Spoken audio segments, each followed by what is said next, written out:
Vous souhaitez acheter un appartement, une maison ou un terrain pour les plus chanceux d'entre vous et vous vous retrouvez avec une multitude de questions. Je rencontre toutes les semaines des gens un petit peu déboussolés par ce que représente l'achat d'un bien immobilier. C'est pourquoi aujourd'hui je vais vous donner 8 conseils pour bien acheter son bien immobilier.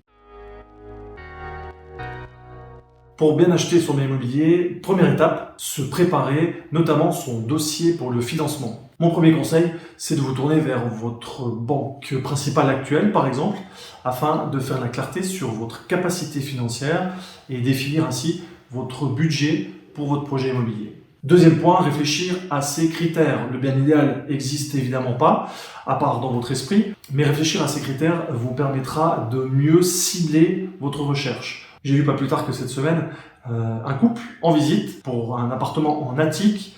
Monsieur souhaiterait pourtant plutôt trouver une villa, madame plutôt un appartement. Et je vous conseille donc de vous mettre d'accord et de faire les concessions avant les premières visites. Troisième point justement, filtrer les annonces, la jungle des portails immobiliers, entre les portails réservés aux agences immobilières, les portails de privés, mais tout ça se mélange un petit peu. Avoir des critères précis vous permettra de filtrer les centaines d'agences immobilières présentes sur Internet. Si avec le temps vous vous rendez compte que cette recherche est trop restrictive, il sera alors temps d'élargir un petit peu vos champs de recherche. Quatrième point, en principe, on achète sur un coup de cœur ou pas, faites toujours 2 visites du bien immobilier. Essayez de faire une deuxième visite à un jour et un horaire différent. Une route qui semble très calme un jeudi après-midi à 15h sera peut-être beaucoup plus mouvementée le vendredi à 17h. Je vous conseillerais aussi de faire un tour du quartier pour s'assurer qu'il n'y a pas simplement de nuisance à toute proximité de votre futur chez vous. Une fois que votre choix est fait ou presque, il s'agit d'avoir l'ensemble des documents nécessaires à aller consulter un établissement financier, une banque ou une assurance. L'ensemble des documents, et la liste n'est pas complète, il s'agit de l'extrait du registre foncier, d'une police d'assurance, de bâtiments, qu'il s'agit d'une villa ou d'une PP d'ailleurs. Toute une série de documents. Vous trouverez sur notre site internet notamment la liste des documents qui sont indispensables pour acquérir un bien immobilier. Ces documents doivent vous être fournis par le vendeur ou son représentant si un professionnel. Généralement, ce sont des documents qui doivent être fournis très spontanément. Si vous rencontrez des difficultés à obtenir ces documents, attention, prudence. Le point 6, et c'est souvent délicat, le prix.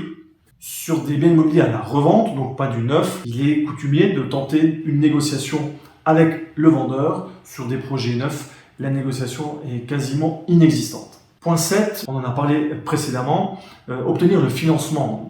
Plusieurs possibilités, consulter plusieurs banques ou assurances, ou alors consulter un courtier en financement hypothécaire. Si vous travaillez justement avec un courtier, il est censé se battre pour vous obtenir le meilleur taux. Si vous êtes, vous, face à votre banquier ou votre assurance, sachez que votre objectif est d'obtenir le prêt.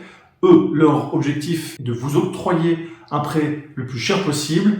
N'hésitez pas à négocier votre taux hypothécaire. Il faut savoir que le taux affiché n'est que rarement le taux réellement appliqué sur votre contrat hypothécaire, donc négocier. Une fois que l'on s'est mis d'accord sur le prix de vente, que l'on a le financement, 8e et dernier point, il est temps de préparer les différentes démarches pour aller chez le notaire, pour solliciter donc un projet d'acte, puis aller signer l'acte devant notaire. Pour toutes ces démarches notariales, vous avez ici une vidéo qui en parle très largement. Vous avez toujours la possibilité de laisser des commentaires ci-dessous ou de nous faire part de vos impressions ou d'autres questions via drapelimmobilier.ch. À très bientôt.